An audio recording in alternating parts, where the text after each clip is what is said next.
Hi, everybody. So, today I wanted to talk to you about star vehicles. That's often the term used. What it means is when there's a play or musical on stage and it has a star, sometimes a film star. All right. So, I see a lot of things online and a bunch of reviews about Sigourney Weaver in The Tempest as Prospero or Prospera. And there's a lot of criticism. And what we have to remember is that when you decide at your theater, and I mean theaters of any level, you could have a local celebrity, you could have, the last time I saw where I'm living now, there was a local weatherman who was also an actor, and there was a lot expected of him. Now, as a weatherman, he speaks even deeper than I do. He's down here talking about the weather. It's going to rain again. And the voice he used for the character, who was very jumpy and giggly and sort of a and 1950s like ad man. Hey, the there was a lot of criticism. He's playing a character. He's following direction. He's following the style, the theme of the show he is in. Now, you may think that, oh, I would never hire a celebrity. My theater is too out of the way. You never know. You never know. Why wouldn't you? I think in the United States and in the Americas, in Mexico and South America, we tend to think of people on TV or in films as only in that medium, and we never think of them as stage actors. Whereas the UK, Europe, people are doing stage, film, ballet, whatever. They're doing all kinds of things. Cameo roles in commercials, whatever. And it's not money hungry. It's the realization, it's the truth that sometimes they need to diversify because they have the interest and they need to keep the money flowing in. When you see athletes, you're like, why is he getting a million a year to do that game and so forth? Well, being an athlete, say you're a basketball player, it's a short career in the scheme of things that money needs to last a lifetime. So a commercial that has residuals, they keep paying into for 20 years, that's money coming in. Now, often these people that you think are celebrities, they may not be as wealthy as you think. They still need the money to come in. So they do lots of different things. A lot of these celebrities you think like, oh, well, they're on TV or they were on TV. Well, when were they last on TV? Sitcoms, films. Films are temporary. They only have the work for 3 months or 6 months, and they're always looking for work. And when people have aged out, I'm not going to go into the whole, this woman has aged out. She no longer looks the way we think she should look. What's wrong with her? Hey, Kathleen Turner used to be a big, big deal. Look at her now. She's still a very good actress, extremely good actress. Glenn Close, Michael Caine. Why aren't they doing films? Maybe they want to do theater. So you never know. But if you're counting on people coming to your show, your opera, your ballet, your play, because you have a star and you're calling it a star vehicle, to pick up press, what are they expecting? With Sigourney Weaver and The Tempest, I think that what they're reacting to is their expectations as opposed to the actress following direction. A lot of the complaints are she's not moving around very much. She's tripping over her words. She just sits in a chair most of the time. What did you expect?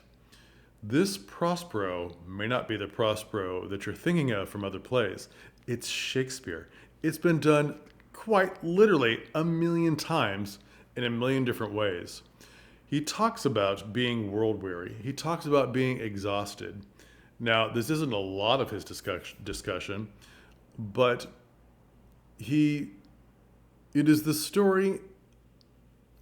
There's a lot to the story, his magic. But what if she was directed to play world weary, sitting in a chair, purposely trip over your words on purpose, make it convincing. but it's so convincing. You think it's the actor tripping, or is it acting? Is she doing what she was directed to do? And this is the production. I I can see it. I'm not in London now to see it, but I can see the concept because I've seen it happen before. Prospero's on a throne, he's commanding here, commanding there, and it's all happening around him while he's viewing it.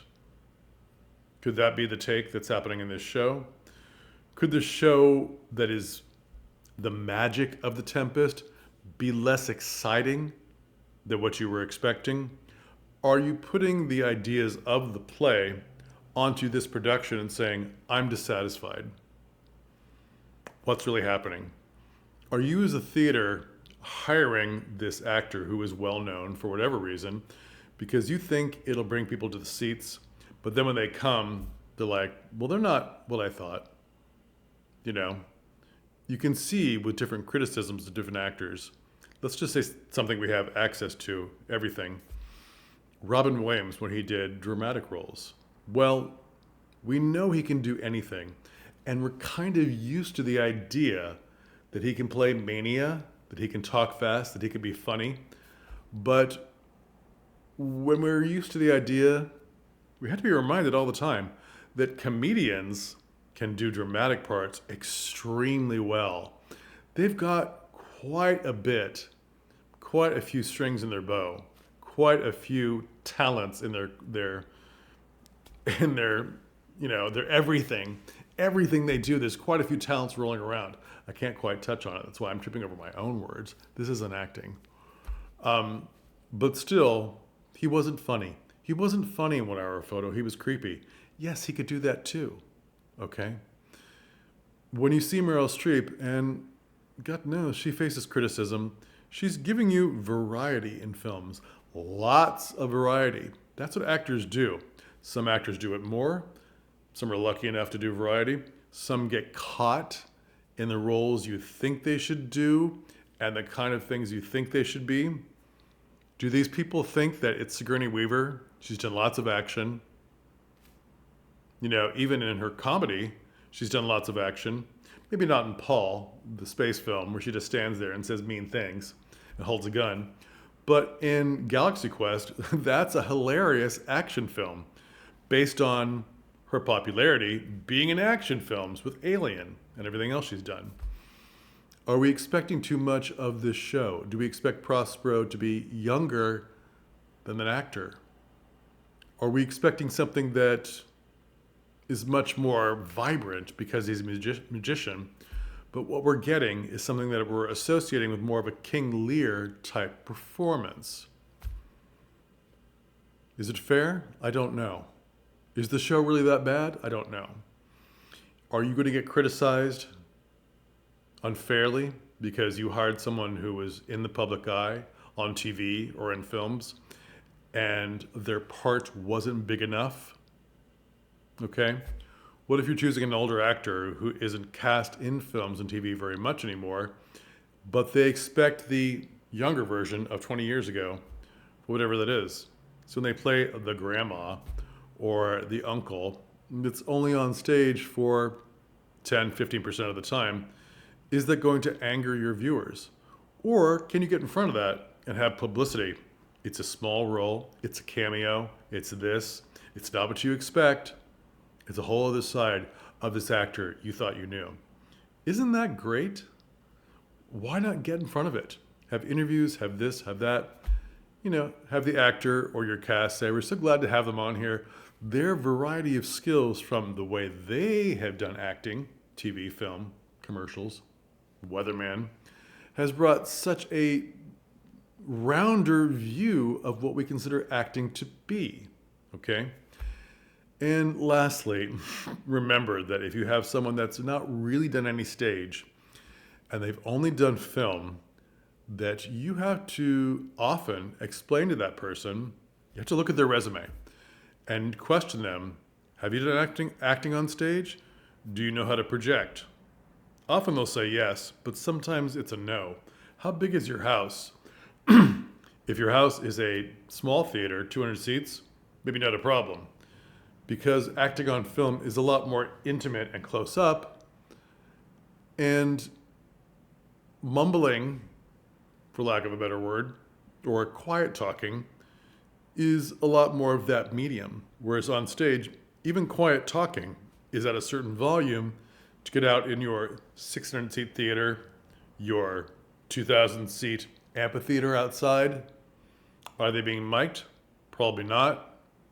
Do they need to be? Why would you mic one person when the rest of the cast isn't mic'd? It becomes a problem.